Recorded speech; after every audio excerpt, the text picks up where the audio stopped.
Hello Sagittarius, and welcome back to Deku Tarot and to your yearly 2020 to 2021 tarot and astrology reading. So we're going to go over the astrology for the year for you guys for Sagittarius Sun, Moon, Rising, as well as Venus. And then we're going to go over the tarot. We're going to pull one card for each month of the year, and we're going to pull an overall energy and overall yearly theme card for you guys, okay? So again, like I said, this is for Sagittarius, Sun, Moon, Rising, and Venus. If the messages from the tarot don't resonate with you, don't take them. They're not for you. You can also check out your monthly reads throughout the year as well as the daily reads that I do. Check me out over on Instagram as well if you haven't. And if you guys haven't at all, make sure to subscribe. Make sure to share the video if you enjoyed it. And again, to check out all your other readings. All right. And if you want to book a reading, guys, all that info is always going to be in the description box below this video. I will be making a website that actually works and stuff sometime this year, so keep an eye out for that as well. All right, Sagittarius, my archers. We're going to be using the my oldest deck, my classic Rider-Waite deck for the tarot aspect, as well as the Usi Pagan Otherworlds for your card for the year. And as I shuffle, we're going to go over the astrology. So Sagittarius, starting out the year on January 10th, we've had that lunar eclipse, full moon in Cancer, and that is in the North Node, so it's pulling in this energy for the next 6 months, while also it being an eclipse clearing out what is necessary in order for you to pull in the energy that you do want to pull in here. So it's all in your 8th house of death, mysteries, your existence, others' money. So it's very deep, and you could be feeling this on a very deep and profound level, realizing secrets, realizing things about yourself that maybe you didn't before. It can shine a harsh light on areas where you've held yourself back, and where it's going to ask you to release and change. So on January 12th, on January 10th, we have Uranus going direct in Taurus, where it's been retrograde for a while. That is big news, and I did do a Uranus and Taurus overall video a while back, so you can look that up and check it out on my channel.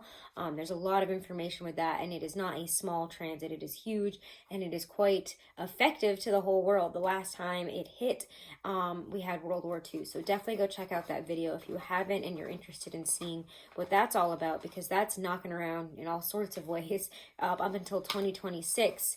Creating some massive shifts and changes all throughout the world, and in an environmental way too. Interesting, right? So January 12th, we have the Saturn-Pluto conjunction. Pretty big news there as well. Like I said, there's a lot of big astrology going on. There's over 6 eclipses this year, and some of them are in your sign. We also have the nodes moving into your sign, which we'll get to in a little bit. So anyways, January 12th, we have that Saturn-Pluto conjunction. It hasn't happened with both those planets in Capricorn since 1518. And this conjunction happens every 33 to 38 years and lasts a little over 2 years. It's this kind of global Saturn return, this karmic nature applying to the whole world. And because it's a completion of this almost 4-decade-long planetary cycle, it's bringing all these undertones of judgment. So a lot of bring out your dead kind of energy here. Because Saturn is this lord of karma, Kronos in the Greek mythology, and it brings about, this very structural skeleton in which things are built around. Pluto is Hades, also known as the enactor of karma. So we got 2 really big karmic planets here, and it brings about implosion and transformation from within out. So we have Saturn, the celestial clock, and Pluto, the force that comes to power when time is due. All hitting here right in the beginning of 2020. And we're going to be feeling that one for a while too. It's not something that just happens like that. It's something that's kind of the slow rolling, massive shifts and changes that kind of happen over time here. So, okay. From there, we can go all the way to May 13th through June 25th there, when Venus goes retrograde in Gemini in your 7th house of relationships. So not a good time to start relationships, not a good time to, make any really clear decisions in terms of love and relationships. You're going to want what you usually don't want and what's bad for you, and you're not going to want what's actually good for you and what you will want by the time it's over. So watch that out. It's going to really bring up some jealousy, some miscommunication in love, possible imbalances in the heart there. It's not a good time to, again, commit or fall in love right away. Put on the brakes. May 5th, actually before that, I put this backwards here. The nodes are changing, like I was mentioning. We have the South Node moving into your sign, Sagittarius, and the North Node moving into Gemini. So the North Node focuses on information that we're taking in, that we're accumulating. And with it in Gemini, it's going to be a huge focus on how you're utilizing yourself, how you're utilizing your information, what you know. And the South Node is about, what we're releasing, what we're wanting to get rid of or step away from, and that's in your sign. So it's going to be releasing a lot of things about yourself in terms of your beliefs, in terms of your spirituality, focusing really on what you're learning versus what you have believed in the past, and replacing old beliefs with new, fresh ones that fit you now. Okay, who are you now versus who you were? And it's going to be a huge focus on that while the South Node is in your sign here. Okay. June 5th, we have a lunar eclipse in your sign, Sagittarius. So it's in your first house of you. So it's going to be transformations in you and how you appear to the world, really who you are. And again, eclipses, every time I mention eclipse, that energy sticks around for 6 months. So pay attention to that. June 21st, we have a solar eclipse in Cancer, in a Cancer new moon here in your 8th house, again, of death, rebirth, mysteries, your existence. So a lot of who you are, your existence, what you're here to do, releasing any, again, deaths or grief over losses, but also looking more in depth in terms of your relationship or your understanding, your feelings surrounding death and rebirth here. The mysteries of your life, searching deep within you to figure out, where we're not satisfied, why we're not satisfied, bringing out some really deep truths. So we got a lot of focus on that, the 8th house this year. July 5th, we have this lunar eclipse full moon in Capricorn in your 2nd house of money, finances, material possessions, your security. So it could be bringing in some really great financial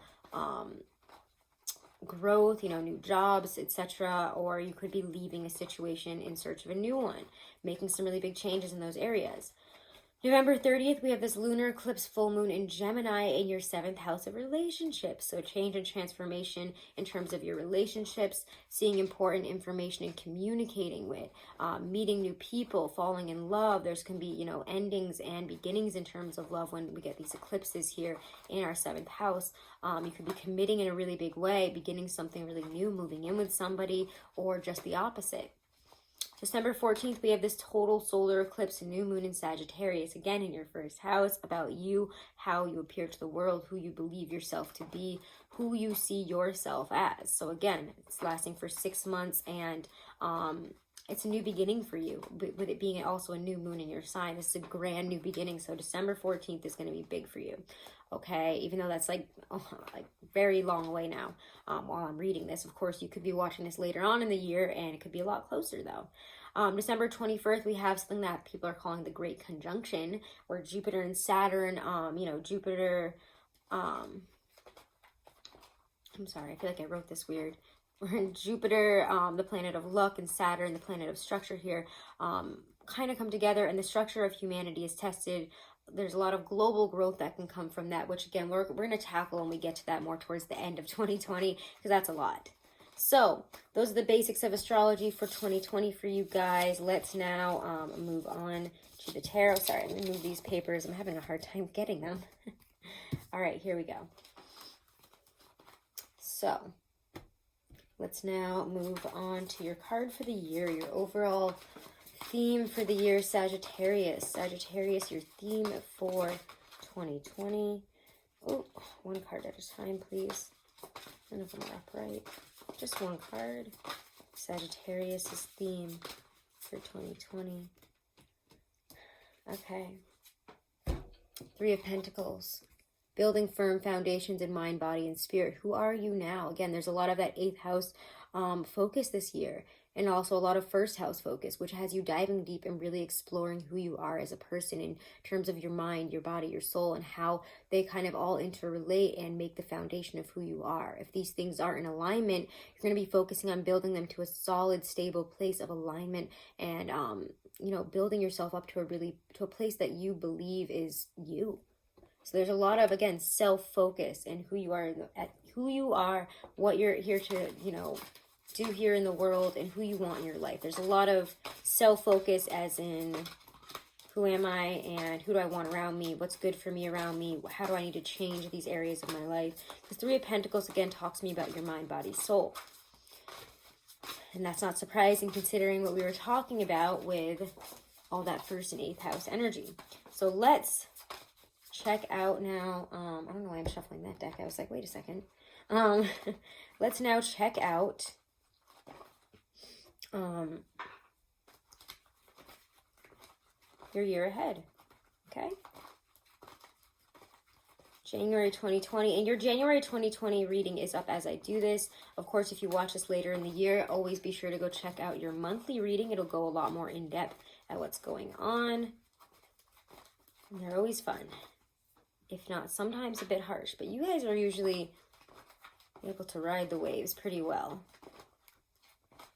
All right, Sagittarius, January 2020. Theme and energy of the month here. January 2020 for my Sagittarians. Ooh, yep. Not even a little bit surprised because I just did your reading and that was a big focus. February 2020 for Sagittarius. Oh, we will take that. All right. March 2020 for Sagittarius. Oh, sorry. There we go.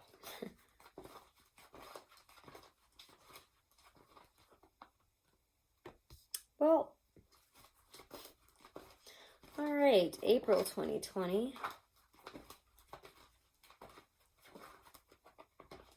This one pop out. Okay. May 2020 for Sagittarius, Sun, Moon, Rising, and Venus was the theme of that month, Spirit.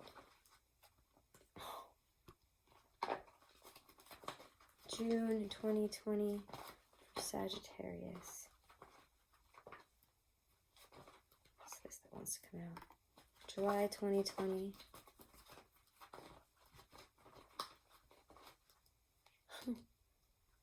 Something feels interesting. I think it wants to pop out here.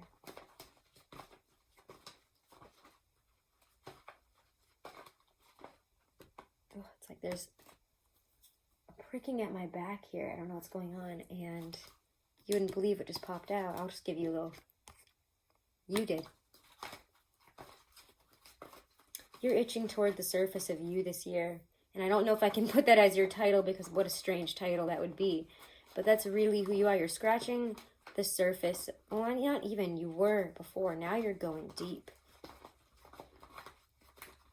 Throughout the year, it's like scratching it away a little bit more and more. Learning more about you, who you are now, who you want to be in the future. It's very good. It's a good feeling this year for you. In terms of exploration, adventure.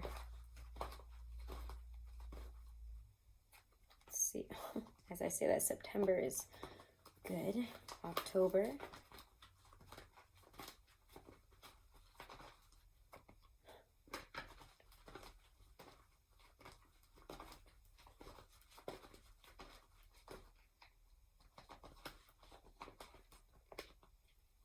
One card, please.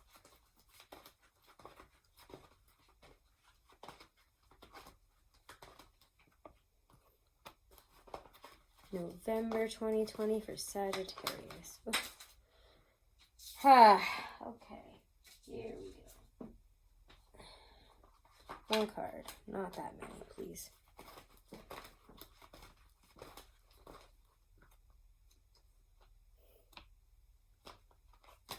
December 2020 for Sagittarius.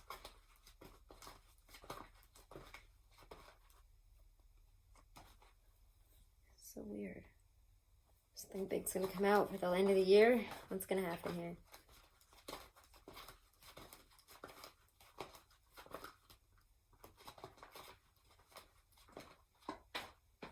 Yeah, all right. That's why, again, it's another card that represents you, to me at least.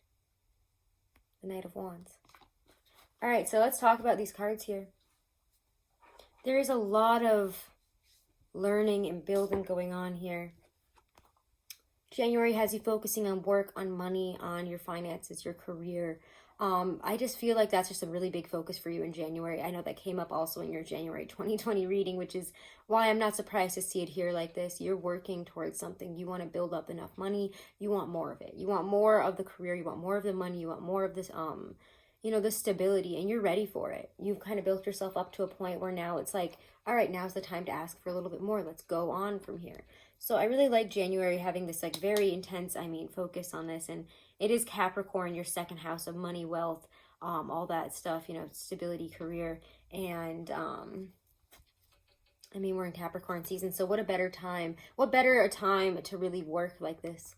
February is looking great for you. February is the Empress. So you're going to be sitting pretty, being really happy again in a material sense, in terms of finances, in terms of money, in terms of work. You've earned this. You've worked hard for this. Sorry, let me just fix this because this little thing keeps ringing. But the Empress here is very... She again doesn't really have to work for it. She's manifested it and she's worked for this already. So now she kind of gets to enjoy it, gets to enjoy being at, you know, being the cream of the crop, being the best at what she's good at.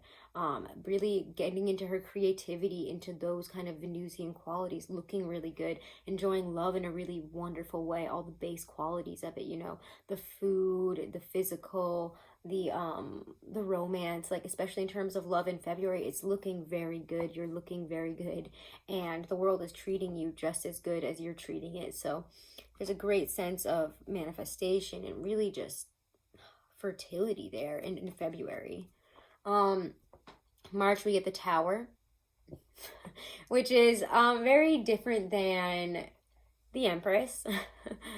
We could be having some huge things kind of come in and shake us up in March.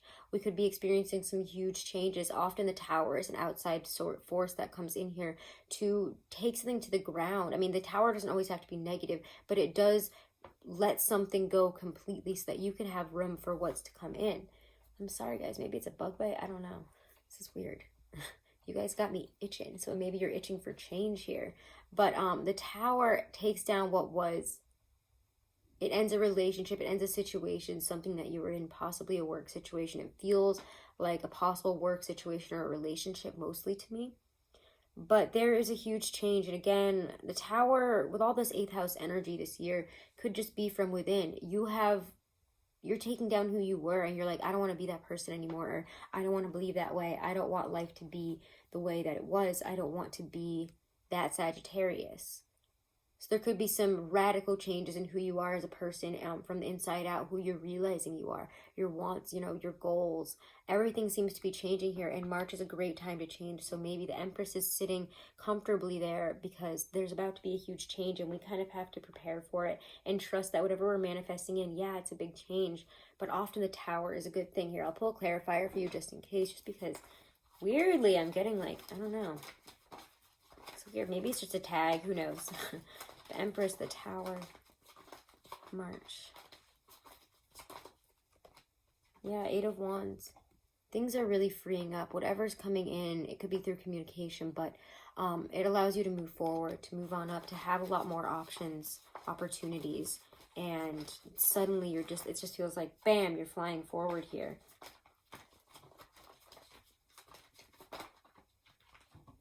Wow, and it's about, so yeah, again, a truth that you now see. I love these cards together with the Justice card and then the Sun. You're learning some type of truth. You're seeing something for what it is, and it's good. Whether it's a bad or a good situation that falls apart here, whether it feels bad or good is what I'm saying, it is good. It is going to show you what you needed to change, what you needed to let go of. And as I say that, a wasp just came up to the window and is like trying to fly in. You will see the wasps in your life. You will see the people that only intend to hurt you, take from you. Or again, the relationships that hurt you and take from you. But once you see this truth, you will do what you need to do, because now you can't unsee it. And for me, it brings in a lot more joy than maybe that seems to right at that moment.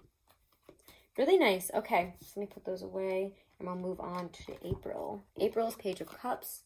Moving into this really lovely romantic energy. Page of Cups for me is that really romantic essence of water type of energy, essence of the cups. And, you know, he's developing some type of emotional understanding really of himself, emotional understanding of a situation, of others, or a relationship. We could also be having a water sign or romance come in a very new, you know, just like the start of it really is what that feels like. Or if you're in a relationship, there's romance coming back in, a new way to communicate, developing a deeper understanding of each other emotionally, possibly. You know, we could also be receiving some type of apology. Sometimes I do see him as, you know, I've got an apology or something really nice to tell you, okay? So it is lovely. There could also be some creativity. It's just nice. It's a really decent energy there. A new beginning in terms of our feelings and emotions. So maybe that tower is taking something away, but emotionally we're growing in another area or learning something there. So let's see. May here is the Four of Wands. And I love this card because for me, this is like a May Day kind of card. I can't speak for some reason. A May Day kind of card. Let me get a little bit of water though.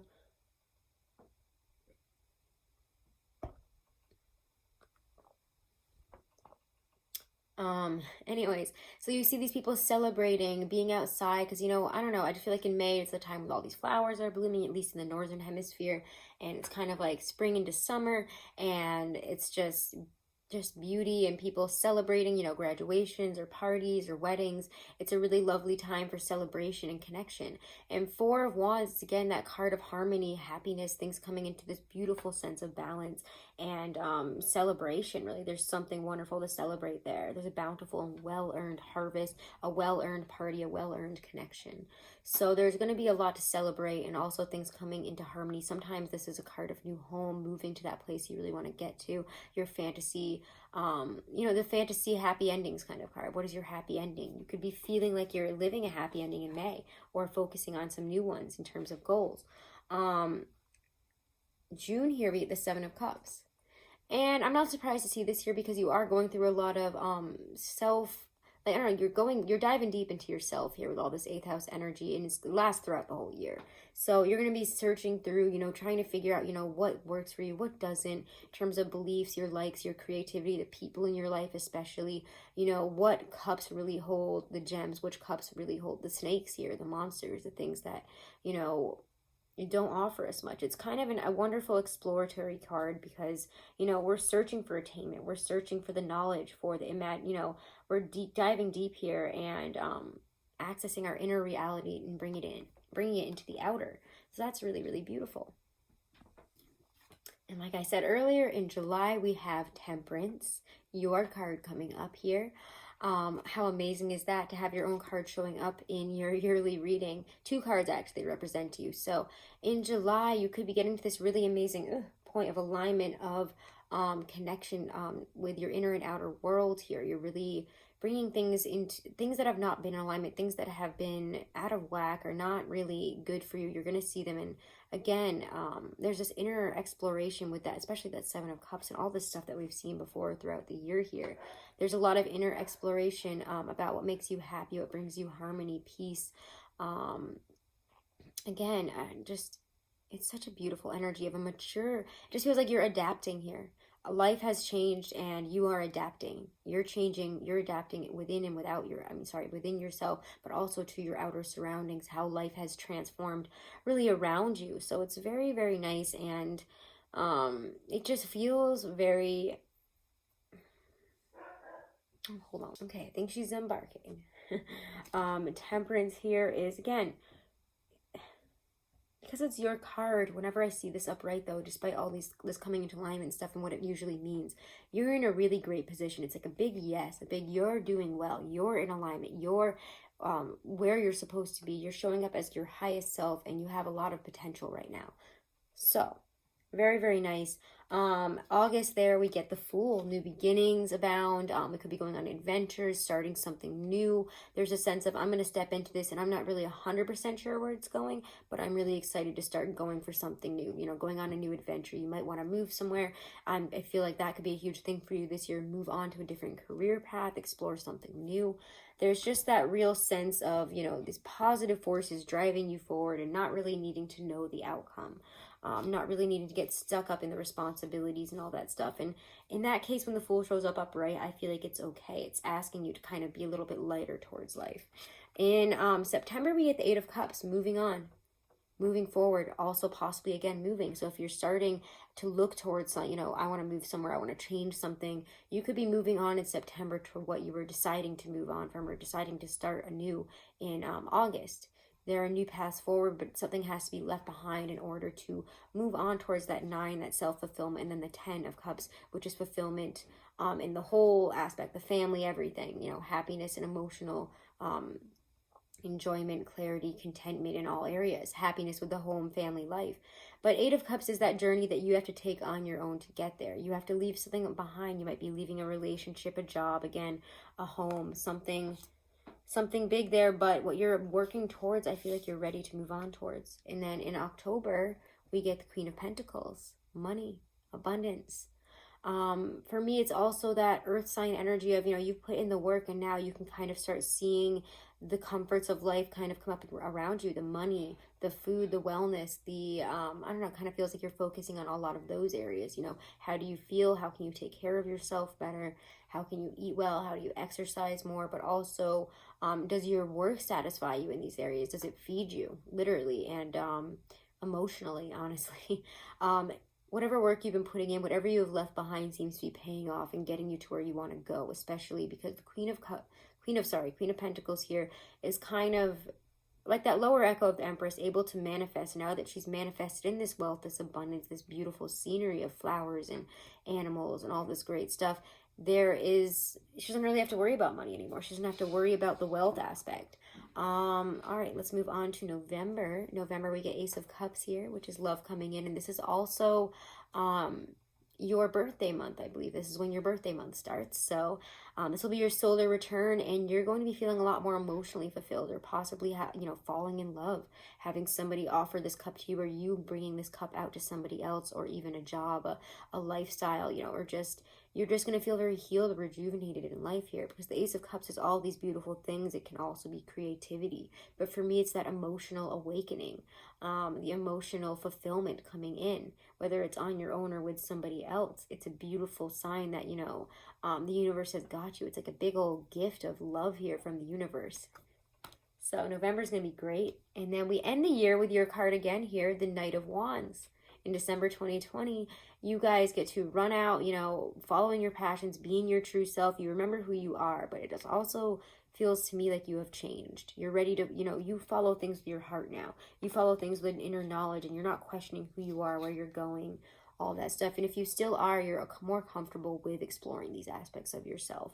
I just feel the Knight of Wands again, he's almost that chaotic energy of go, go, go. And with the Fool as well in this reading, they both have that similar energy in August here and in December of going for what makes you happy, shooting your arrows off in a direction that is based on passion and your excitement for it, and what brings, it's an ability to bring life into your life. You're bringing a sense of excitement and a sense of awareness and a sense of expansion into your life here in a really beautiful way. So, yeah, it looks like honestly, all around, a pretty stellar year for you guys. I don't really have much else to say here other than, there's a lot of deep looking through yourself. There's a lot of who am I and who do I want to be now and where am I going, and do these things all around me even fit me anymore, or what do I need to start, looking deeper at within me that keeps these negative things around me, and, what do I need to leave behind in order to bring more happiness and a deeper sense of fulfillment in life to my life. So there's a really, I know that we talk about that a lot throughout our readings, but there is, again, that 8th house, death, rebirth, exploring the mysteries energy this year, and it changes you in a really amazing way. So wonderful year ahead for you guys. Check out your monthlies throughout the year. Check out the dailies. Make sure that you subscribe. Make sure you hit that wiggly bell, guys. And if you enjoyed it, please share the video. And check me out over on Instagram if you want to book a private reading or get anything from my Teespring. Those will be right below this video in the description box always. I'm going to also be starting to put more just art and designs that I create over on my Teespring that don't have to do so much with tarot and astrology and all that. So enjoy those as well, okay? Thank you guys so much for all of your support, and have a blessed 2020. Namaste.